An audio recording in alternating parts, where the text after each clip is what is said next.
Party ఫిరాయింపులకు పునాది వేసింది మాజీ సీఎం కేసీఆర్ అని ముఖ్యమంత్రి రేవంత్ రెడ్డి అన్నారు. గతంలో 61 మంది ఎమ్మెల్యేలు ఎమ్మెల్సీలను కేసీఆర్ లాక్కున్నారని పేర్కొన్నారు. ఫిరాయింపులను ప్రోత్సహించినందుకు కేసీఆర్ ముక్కు నేలకు రాయాలని రేవంత్ డిమాండ్ చేశారు. ఇక ఫిరాయింపులను ప్రోత్సహించినందుకు క్షమాపణలు చెప్పాలన్నారు. తమ ప్రభుత్వం వచ్చిన నెల రోజుల్లోనే కూలిపోతుందని కేటీఆర్, హరీష్ రావు అన్నారని రేవంత్ గుర్తు చేశారు. వాళ్ల మాటలకు అప్పట్లో బీజేపీ వంతపాడిందని వ్యాఖ్యానించారు.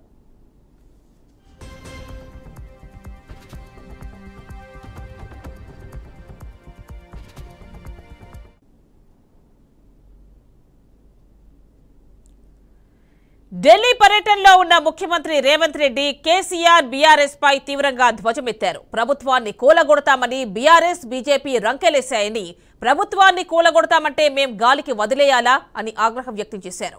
కేసీఆర్ కు ఇప్పటికీ కనువిప్పు కలగలేదని రేవంత్ అన్నారు.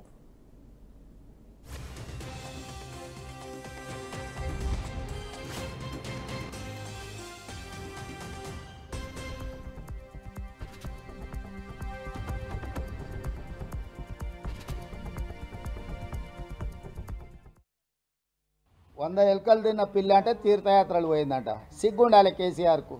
పూర్తిగా సిగ్గు తప్పిపోయింది కేసీఆర్. సిగ్గే కాదు, మతి కూడా తప్పినట్టున్నాడు. దీనికి ఎవరే ఇట్లాంటి పునాదులు వేసింది? ఎవరు? మేమా? 61 మంది ఎమ్మెల్యేలను ఎమ్మెల్సీలను ఎంపీలను తీసుకున్నాడు. ఫస్ట్ తెలంగాణ అమరవీరుల స్తూపం దగ్గరకు వచ్చి ముక్కు 3 ఇంచులు అరిగేటట్టు నేలకు రాయాలి. అమరవీరుల స్తూపం ముందర చేసిన తప్పులకు క్షమించమని.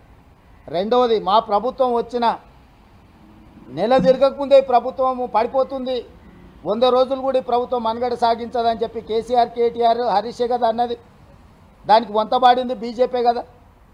ప్రజలు ఎన్నుకున్న ప్రభుత్వం 65 మంది ఎమ్మెల్యేలను గెలిపిస్తే మెజారిటీతో ఉన్న ప్రభుత్వాన్ని 3 నెలల్లో పడగొడతామని బీజేపీ, బీఆర్ఎస్ రోడ్ల మీద రంకెలేస్తుంటే